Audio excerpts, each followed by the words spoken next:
지금도 살아계셔서 영원한 사랑과 생명이 되시며 온 우주 만물의 주관자가 되시는 하나님 아버지, 오늘 6월의 마지막 주일에 말씀을 따르는 성도들을 불러주셔서 아론 선교센터에서 신령과 진정으로 예배드릴 수 있도록 허락하시며 감사와 찬송과 영광을 드리옵나이다.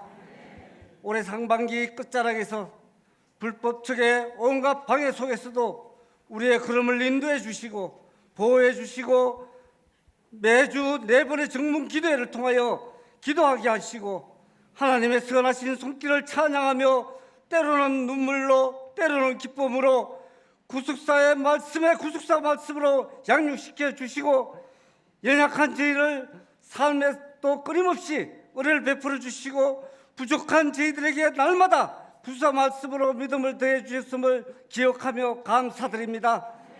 상반기를 돌아보며 정문 기도회나 교회 회복을 위한 기도와 헌신에 소홀했다면 뜨겁게 회개하며 하반기에는 더욱 충성하기로 다짐하는 상반기 결산이 되게 하여 주시옵소서. 6월은 우리 민족에게 특별한 날이었습니다. 나라의 자유와 평화를 위해 목숨 바치신 순국 선열과 호국 영령들을 기억하며 그 희생이 헛되지 않도록 정의롭고 정직한 사회를 이루는 데 앞장서는 성도가 되게 하여 주시옵소서. 이 나라를 사랑하시는 하나님 아버지, 이 나라의 조기 대선을 통하여 새 대통령을 세워주셨사오니 나라 백성을 위한 정책을 세우고 오직 하나님을 두려워하며 하나님의 뜻을 분별하여 공의롭고 불의와 타협하지 않고 모든 국민이 법 앞에 평등한 사회, 이념과 동서간 지역 세대 간의 갈등으로 분절된 국민을 하나로 묶게 하여 주시옵소서. 여야가 서로 존중하고 협력하여 급변하는 세계 경제와 안보, 국제 정세 속에서 자유 대한민국을 굳건히 지켜낼 수 있는 강인하고 솔직하고 정의로운 지도자가 되게 하여 주시옵소서. 오직 제사장 나라로서의 사명을 감당하는 나라 되게 하여 주시옵소서. 교회의 회복과 하나됨을 위해 기도드립니다.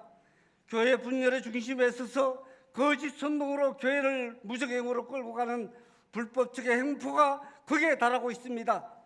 아버지의 위엄으로 직접 개입하여 주셔서 모든 송사사건이 성소함으로 애초에 아버지의 뜻과 상관없는 개인의 욕심과 악한 영에 계획된 모든 계략과 불법적의 악행에 종지부를 찍게 하여 주시옵소서.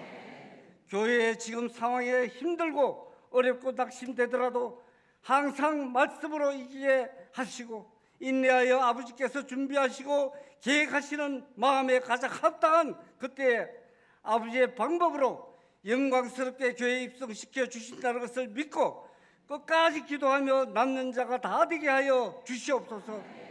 지금 이 시간 질병의 고통에서 있는 한우들을 위해서 간절히 기도드립니다. 육신의 연약함으로 말미암아 일상의 기쁨을 잃고 병상에서 싸우고 있는 한우들에게 주님의 치료의 강선을 비춰 주시옵소서. 친히 말씀을 보내주셔서 불치병이든 난치병이든 희귀병이든 암이든 주님 앞에 불가능한 없음을 믿고 치료해 주심에 감사드립니다. 고통으로 지쳐있는 마음도 함께 치유하사 영혼 깊은 곳까지 위로하고 치유하여 주시옵소서. 오직 구사 말씀 전파의 사명을 위해서 원로 목사님의 유지를 따르며 선봉에 서서 이끌어가시는 이세현 목사님을 사단의 무리들은 목사님을 넘어뜨리기 위해 산길차를 찾는 우는 사자처럼 잡아삼키려고 하고 있습니다. 아버지의 능력에 선한 의로운 오른손으로 붙잡아 주시고 성령의 불담으로 지켜 주시옵소서. 너무나 감당하기 힘든 구속사 사명의 짐을 몸을 아끼지 않는 일사하고 순교 정신으로 충성하고 계십니다. 육신적으로 다리를 다쳐서 너무나 불편하고 힘든 상황이지만 치료의 하나님 아버지께서 하루속히 완쾌하여 주셔서 구속사 사명 감당하시는데 어려움이 없도록 회복시켜 주시옵소서. 이 시간 이승현 목사님께서 말씀을 주실 때 하늘의 지혜와 능력을 7배로 더하시고 목소리가 가르지 않도록 하시며 말씀을 듣는 제 모두는 말씀을 깨닫는 마음과 보는 눈과 듣는 귀가 열리는 시간이 되게 하여 주시옵소서. 오늘 예배를 위해 새 예루살렘 성가대와 텔레오 가정악단의 믿음으로 준비한 힘차고 아름다운 찬양이 아버지께는 영광이요 말씀을 전하시는 목사님께는 큰 힘이 되게 하시고 말씀을 듣는 저의 마음밭이 옥토로 바꿔지는 역사가 있게 하여 주시옵소서. 호국보훈의 달 연합기도회를 통하여 하나님 홀로 영광받아 주실 것을 믿사옵고 이 모든 말씀 예수님의 이름으로 감사 기도드렸사옵나이다. 아멘.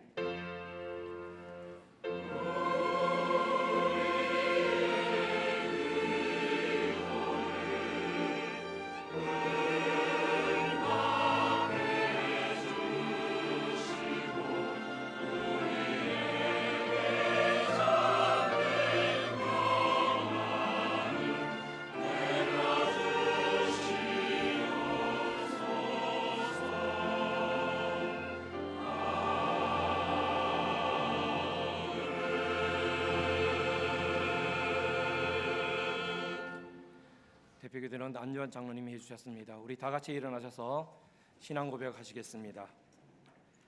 전능하사 천지를 만드신 하나님 아버지를 내가 믿사오며 그의 아들 우리 주 예수 그리스도를 믿사오니 이는 성령으로 잉태하사 동정녀 마리아에 나시고 본디오 빌라도에게 고난을 받사 십자가에 못 박혀 죽으시고 장사한 지 사흘 만에 죽은 자 가운데서 다시 살아나시며 하늘에 오르사 전능하신 하나님 우편에 앉아 계시다가 저로서 산자와 죽은 자를 심판하러 오시리라.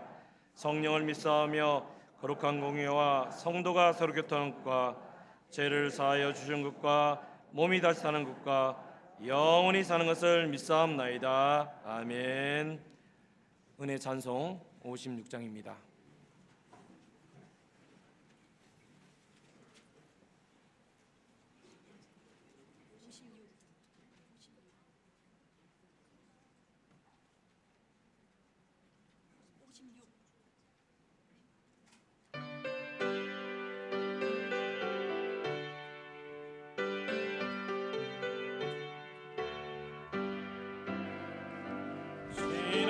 지난일의 또 나를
하나님의 말씀은 왕상 1장 7절의 말씀이 되겠습니다. 열왕기상 1장 7절의 말씀 제가 봉독합니다. 아도니아가 수르야의 아들 요압과 제사장 아비아달과 모이하니 저희가 쫓아 도우나 이는 하나님의 말씀이라. 아멘. 이 시간 새 예루살렘 성가의 찬양이 있겠습니다.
네, 감사합니다.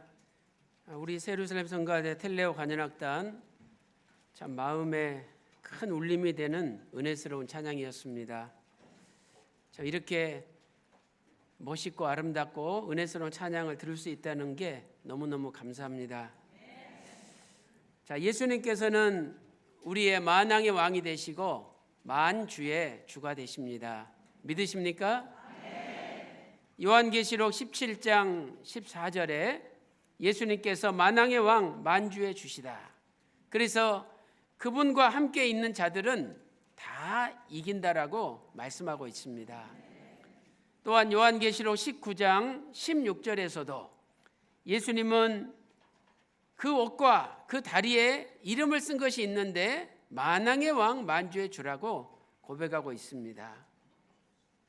사랑하는 성도 여러분, 예수님은 창조주시요 또 성자 하나님이시고 예수님은 영원한 1인자입니다. 저도 2인자고 여러분들도 다 2인자고 이 땅의 피조물들은 전부 다 1인자가 될 수 없습니다. 1인자는 예수님만 한 분만이 영원한 1인자가 되는 것입니다.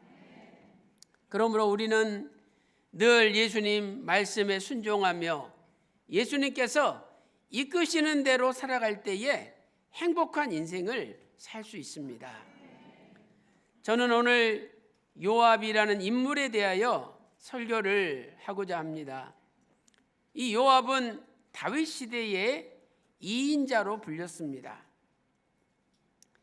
다윗이 그 시대 이 땅에서 1인자라면 요압이 2인자였던 거죠.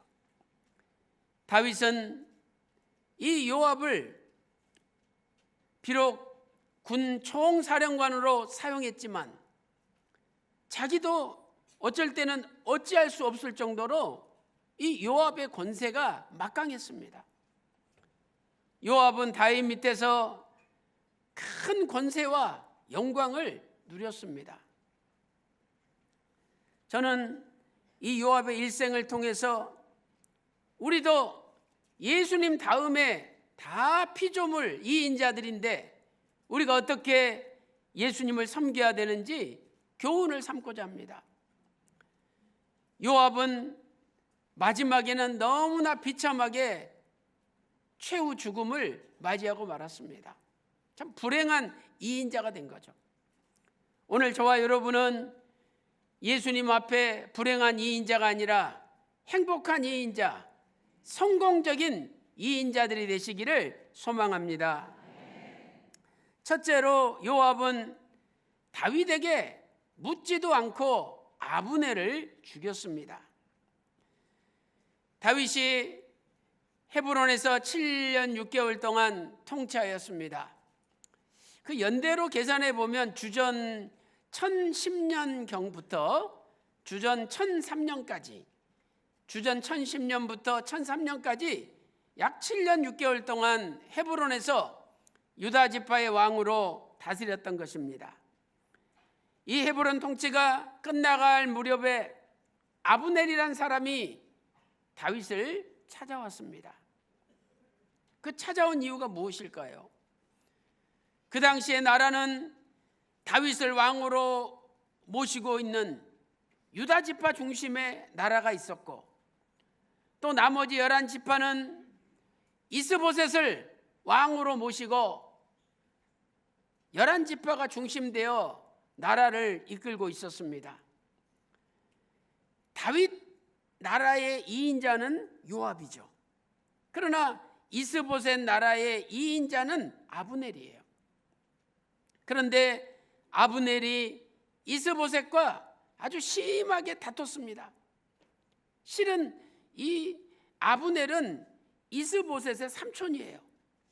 그래서 조카를 왕으로 세워놓고 자기가 다 뒤에서 조정하려고 했는데 뜻대로 안 되거든요.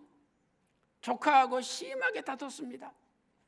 그래서 내가 이 나라를 다윗에게 넘겨주고 내가 전체 통일된 나라에서 2인자가 돼야 되겠다. 이렇게 마음을 먹고 아브넬이 다윗을 찾아온 거예요.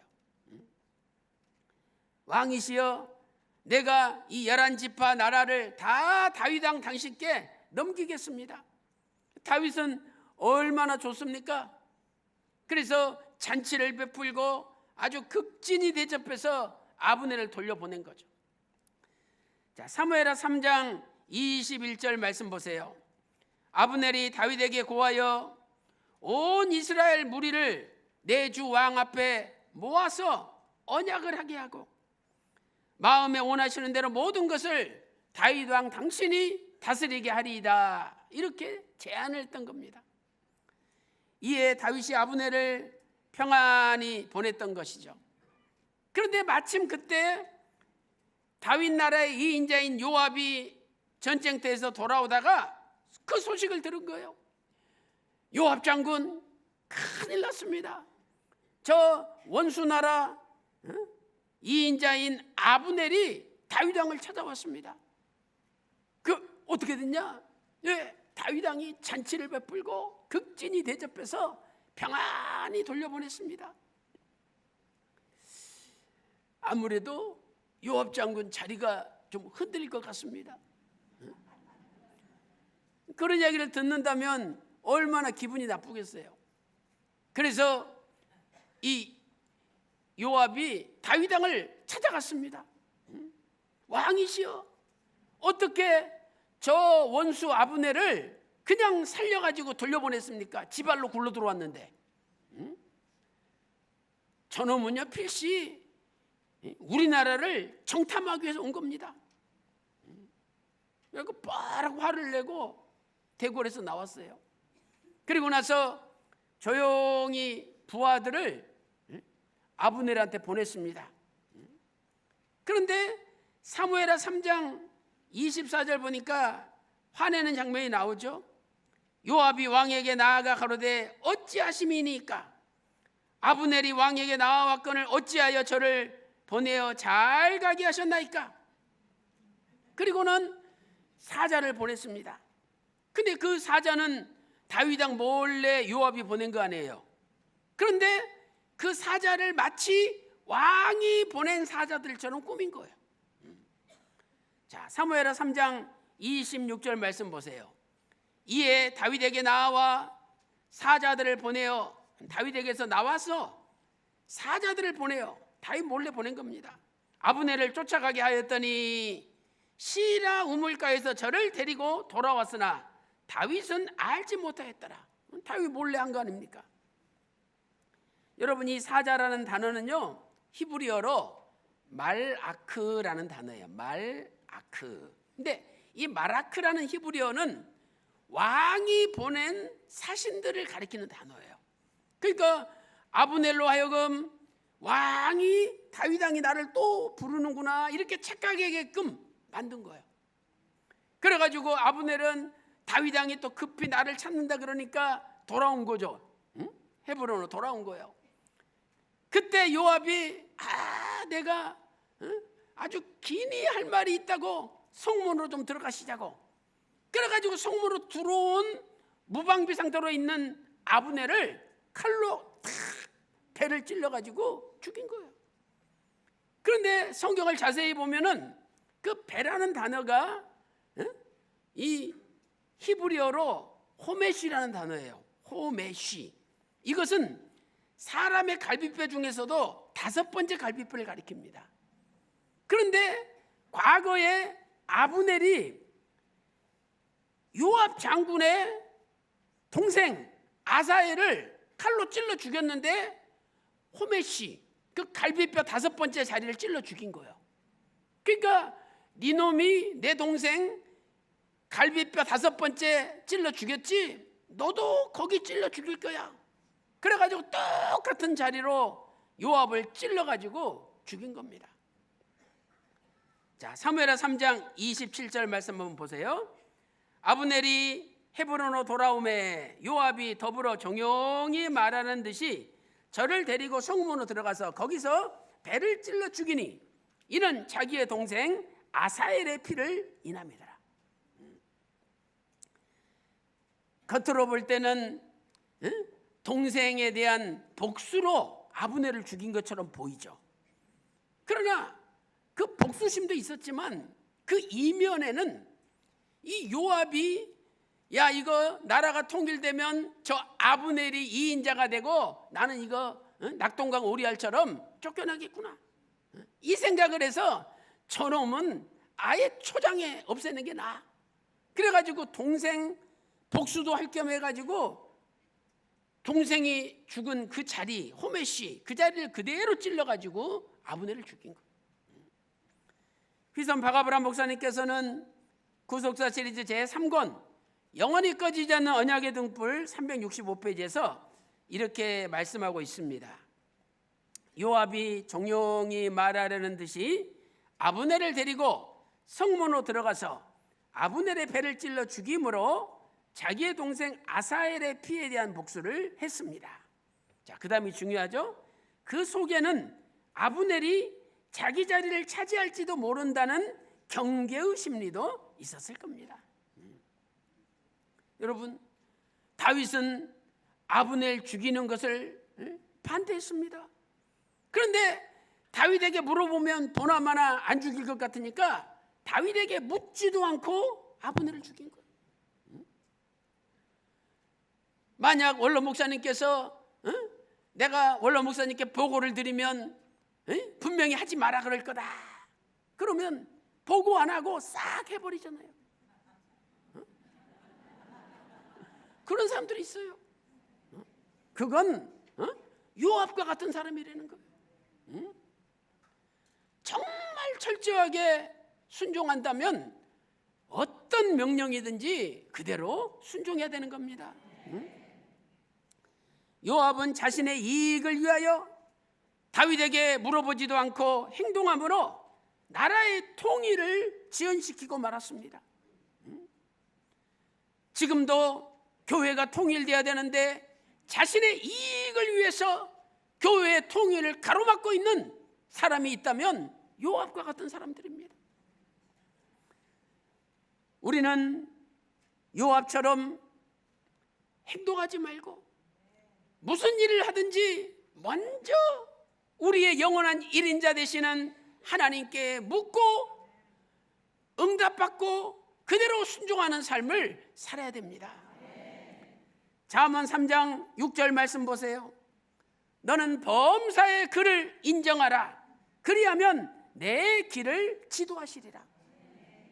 자, 공동 번역은 이렇게 번역하고 있습니다. 무슨 일을 하든지 여호와께 여쭈어라. 그가 내 앞길을 곧바로 열어주시리라. 아, 얼마나 번역이 좋습니까? 무슨 일을 하든지 여호와께 여쭈어라. 그가 네 앞길을 곧바로 열어주시리라.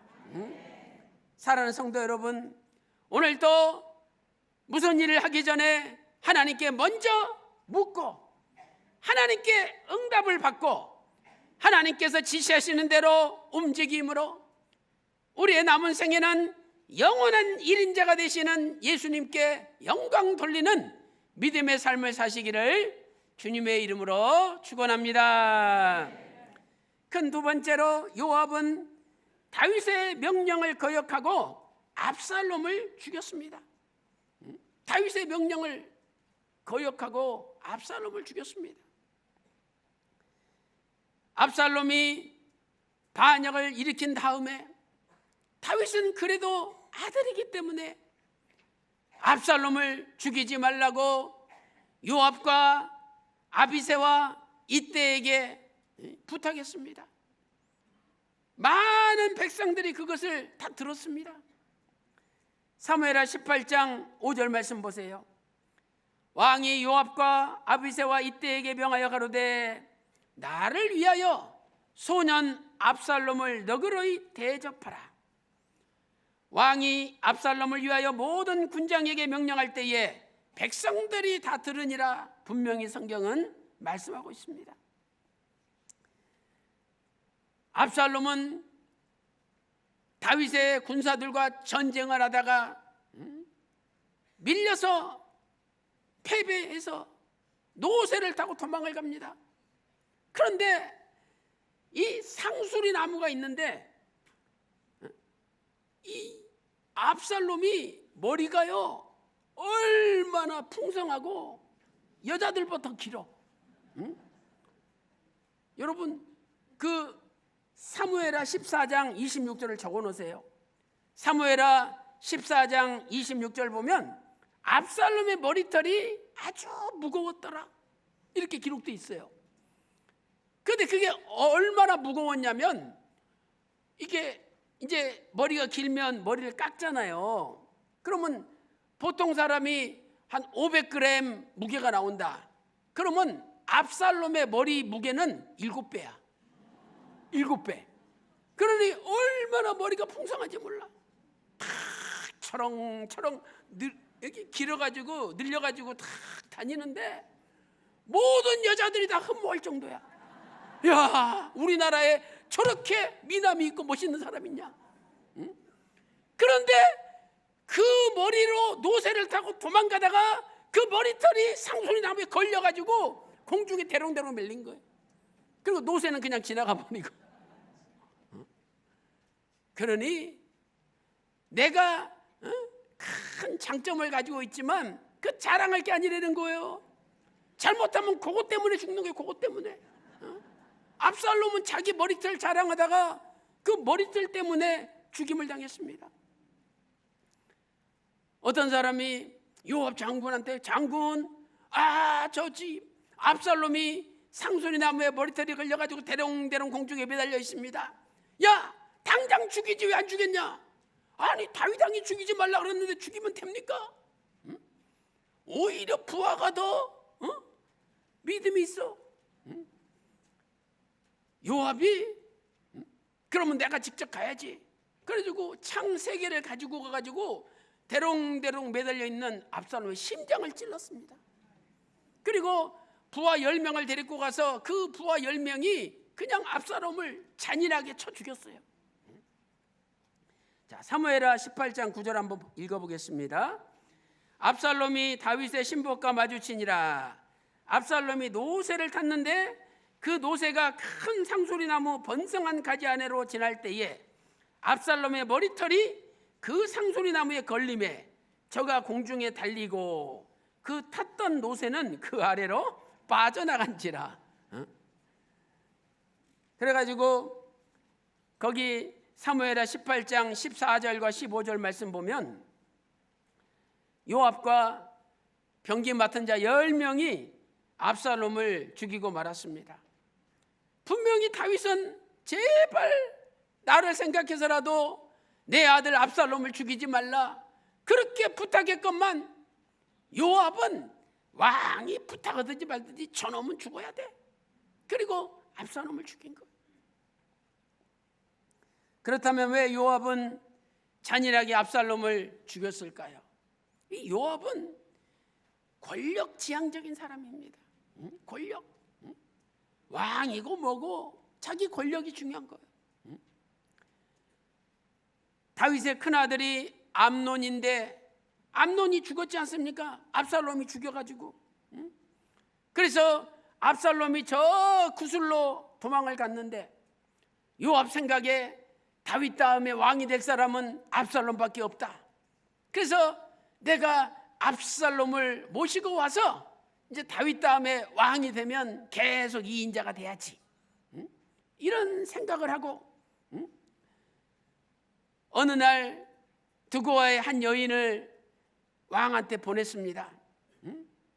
여자가 슬피 울면서 다윗 왕을 찾아온 거예요.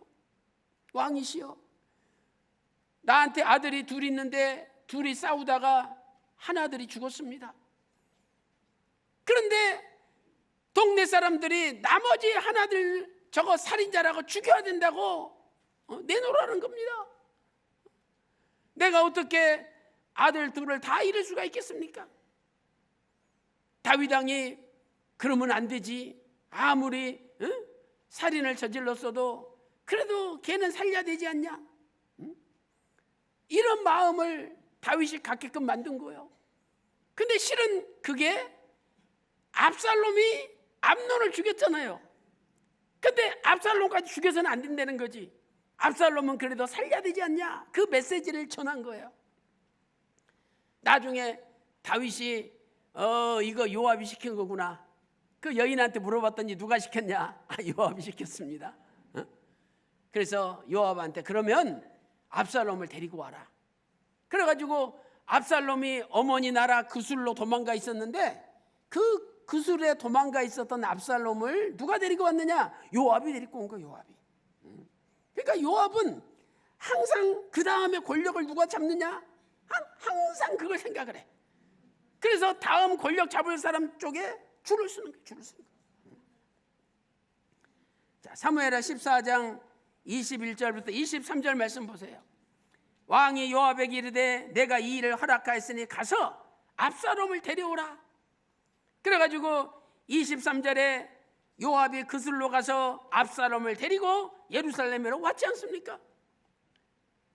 아니 그러면 다윗이 압살롬을 만나줘야 될 거 아니에요?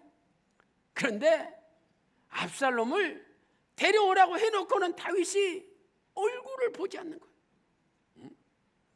그러니까 다윗 마음속에는 저놈이 살인죄를 저질렀지만 그래도 아들이니까 용서는 해줬지만 이 압살롬이 앞으로 나라를 맡아서는 안 된다는 생각을 가지고 있었기 때문에 압살롬을 그냥 쳐다보지도 않고 내버려 둔 거예요. 그러니까 요압이 야 이거 다윗이 압살롬을 데려오라 그래놓고 안 만나주는 것 보니까 저 압살롬은 다음 왕이 안 되겠구나 이런 생각이 드는 거예요.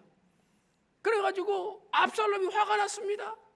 아니 요압 당신이 그술에 있는 나를 끌고 예루살렘까지 와게 해놓고 왜 왕도 못 만나게 하고 소식이 없냐고. 부하들을 요압 집에 보냈어요. 요압이 대꾸도 안 해. 두 번째 또 요압 집에 보냈습니다. 요압이 대꾸를 안 해. 왜? 요압도 저 압살롬 편에 서서는 안 된다는 걸 이제 느끼는 거예요. 그래서 압살롬이 저것 봐라. 요압의 보리밭이 있고 그 옆에 자기 보리밭이 있는데 요압 보리밭에다가 불을 확 질러버렸어. 불을 질렀어요. 불을. 그래가지고 다 곡식이 익었는데 전부 타버렸어. 요압이 화가 나가지고 어떤 놈이 이런 짓을 했느냐고. 압살롬이 했습니다. 그래가지고 압살롬을 만났더니 압살롬이 그러는 거야. 나를 불렀는데 2년 동안 자그마치 2년 동안 만나주지 않았다고. 그래서 내가 일부러 불을 지른 거라고. 당신이 빨리 중재해서 우리 아버지 좀 만나게 해달라고. 그래서 요압이 다윗 왕한테 자초지종을 다 이야기했더니 그때서 다윗이 만나주고 이제 아들을 용서하고 둘이 입을 맞춘 거예요. 자, 그 내용이 사무엘하 14장 29절 말씀 보세요. 자, 요압을 왕께 보내려 하여 사람을 부르되 오지 아니하고. 압살롬이 요압 집에 사람을 보냈는데 요압이 안 오는 거야. 또다시 보내되 오지 않은지라. 거절한 겁니다. 그래서 사무엘하 14장 30절 말씀 보니까 불을 확 질렀잖아요. 그리고 33절 보세요. 사무엘하 14장 33절. 요압이 왕께 나아가서 그 말을 고하매 왕이 압살롬을 부르니 저가 왕께 나아가 그 앞에서 얼굴을 땅에 대어 절하매 왕이 압살롬과 입을 맞추니라. 이게 2년 만에 이루어진 일이에요. 2년 만에. 그리고 나서 시간이 지나 압살롬이 반란을 일으켰습니다. 요압은 저 압살롬은 절대 다윗 다음에 왕이 될 수 없다는 걸 확신을 가지게 된 거예요. 그래서 이번 기회에 저 옛날에 우리 보리밭에 불을 지른 놈인데 그 원한을 잊지 못하고 있는 거예요. 그리고 반란까지 일으켰으니 이놈은 죽어야 돼. 그래서 다윗이 그렇게 죽이지 말라고 부탁을 했는데도 죽여버린 거예요. 여러분, 만약 원로 목사님께서 그렇게 신신당부를 했는데 그걸 지키지 않는다면 바로 그 사람이 요압과 같은 사람 아닙니까? 왜 안 지킵니까? 말씀하신 것을 지켜야죠. 사랑하는 성도 여러분, 요압은 자신의 권력을 위해서 다윗의 명령을 거역했습니다. 오늘 우리도 나 자신의 권력을 위해서 하나님의 명령을 헌신짝처럼 버려버리는 어리석은 사람이 돼서는 안 됩니다. 우리는 내 자신의 권력보다 하나님의 명령에 순종하는 사람이 되어야 됩니다.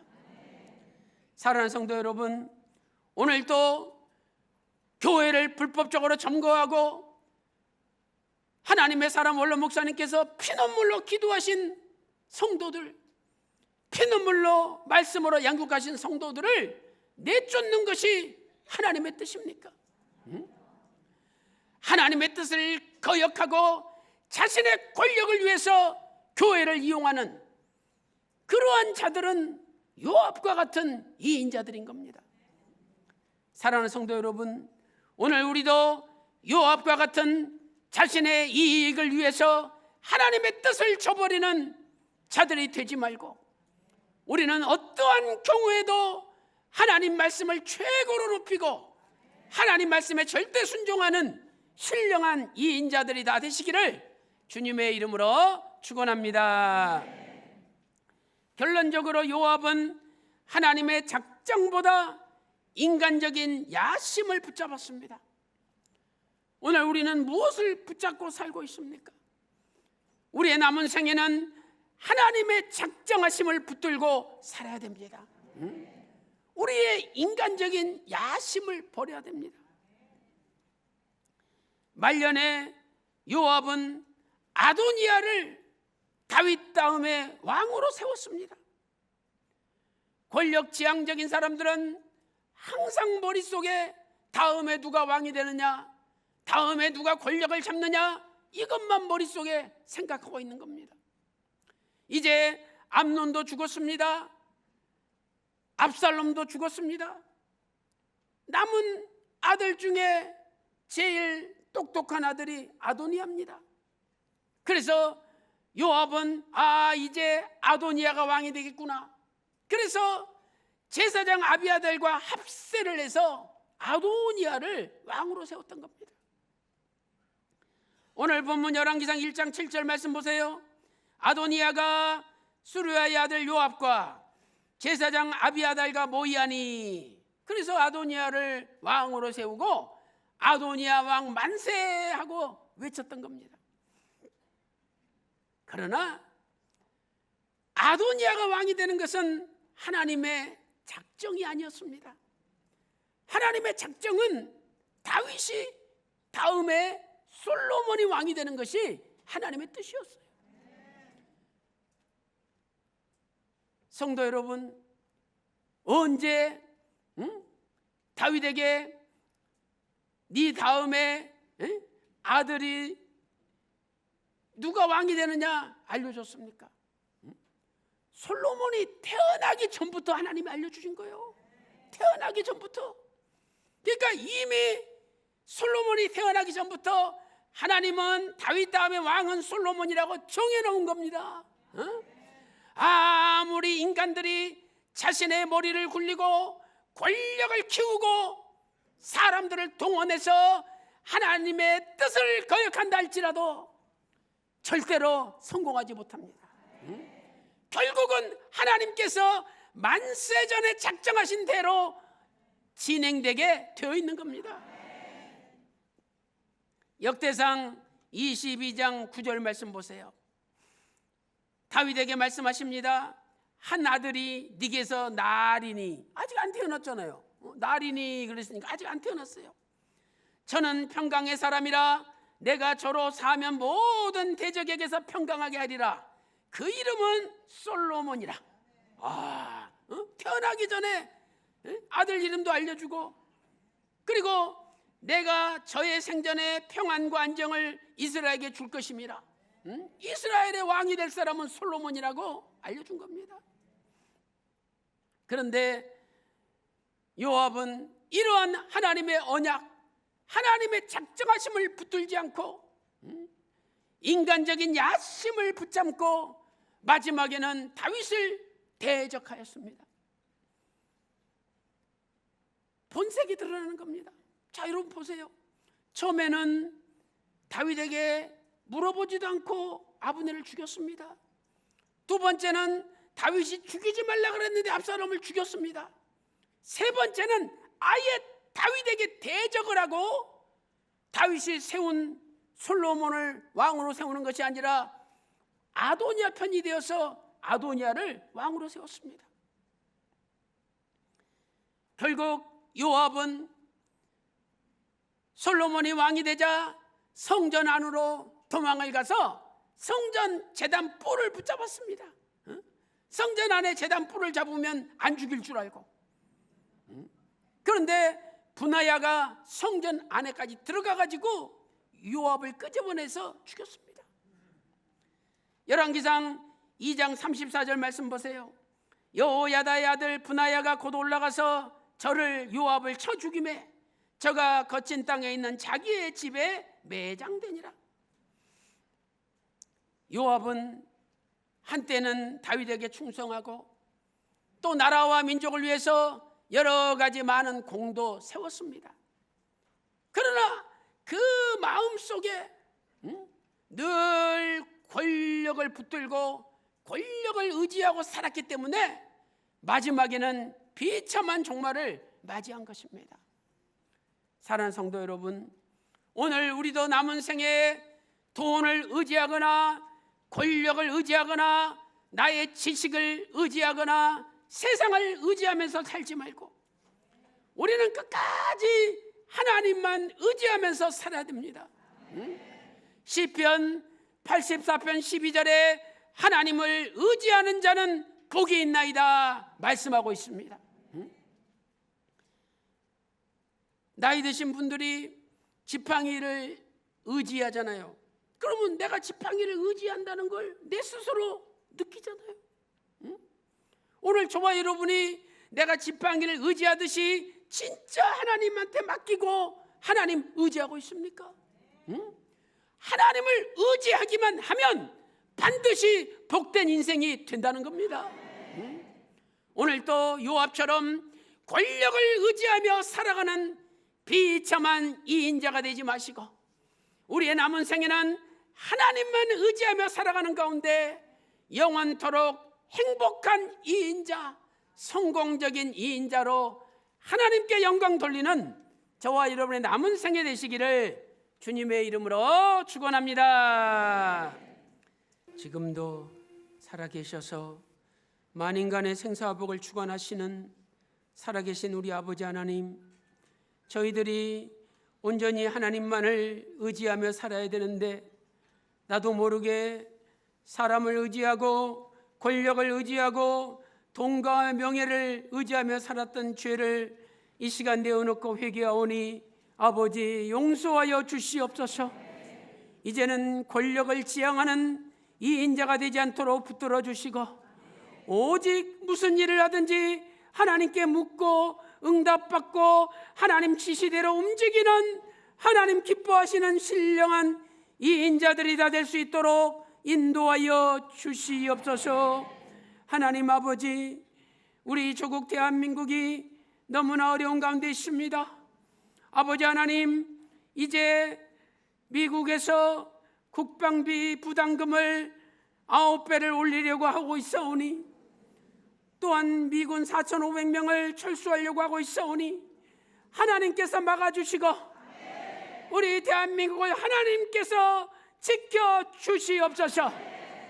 저 북녘 땅의 김일성, 김정일, 김정은 3대 세습 공산당 독재 정권은 무너지게 하여 주시고 오직 자유민주주의 평화적인 통일이 이루어지게 하여 주시옵소서. 사랑하는 아버지, 저희들은 교회에 들어가기를 간절히 소망합니다. 모리아 성전에서 자유롭게 찬양을 드리고 모리아 성전에서 뜨겁게 부르짖고 모리아 성전에서 아버지 말씀을 듣기를 소원합니다. 아버지 하나님, 교회를 가로막는 모든 악의 세력을 몰아내 주시고 이제 교회의 정문이 열리게 하시고 모든 상점마다 열려지게 하여 주시옵소서. 하나님 아버지, 억울하게 면직된 16명의 목사님들 면직에서 회복되게 하여 주시고, 이제 대리회장의 직무는 본안 소송에서도 완전히 정지되게 하여 주시고, 이제 저희들이 교회에 들어가서 공동의회를 통해서 교회의 미래를 걸머질 정식 담임 목사님을 선출할 수 있도록 은혜 베풀어 주시옵소서. 하나님 아버지, 오늘 또 여러 가지 우환, 질고, 병마, 근심, 걱정, 염려, 집안의 가정에 또 직장과 사업에 여러 가지 문제로 기도하는 가정들이 많이 있습니다. 아버지, 우리의 애절한 기도에 응답하여 주시옵소서. 이 시간에 아픈 곳에 믿음으로 오른손을 얹고 기도할 때 나의 오른손이 아니라 주님의 십자가 마르지 않는 거룩한 피 묻은 손으로 직접 안수하여 주시옵소서. 이 시간에 예수 그리스도 이름으로 명하노니 모든 병마야 물러갈지어다. 모든 암세포, 종양, 염증, 통증은 다 박멸될지어다. 이 시간에 예수 그리스도 이름으로 명하노니 모든 가정마다 근심, 걱정, 염려 다 해결될지어다. 모든 어둠은 물러갈지어다. 하나님 아버지, 오늘 또 믿음으로 정성껏 예물을 바치오니 아버지 기쁘게 받아주시고, 모든 가정마다 근심이 없는 천천만만의 복을 쏟아 부어 주시옵소서. 우리의 자녀들, 말씀의 자녀들이 앞으로 세계 1등 가는 뛰어난 믿음의 자녀들이 되게 하여 주시옵소서. 모든 것을 믿사옵고 존귀하신 우리 구주 예수님의 이름으로 간절히 기도 올리옵나이다. 아멘. 다른 광고 없으시면 다 일어나서 찬송가 6장 부르시고 이성희 목사님 축도로 예배를 마치도록 하겠습니다.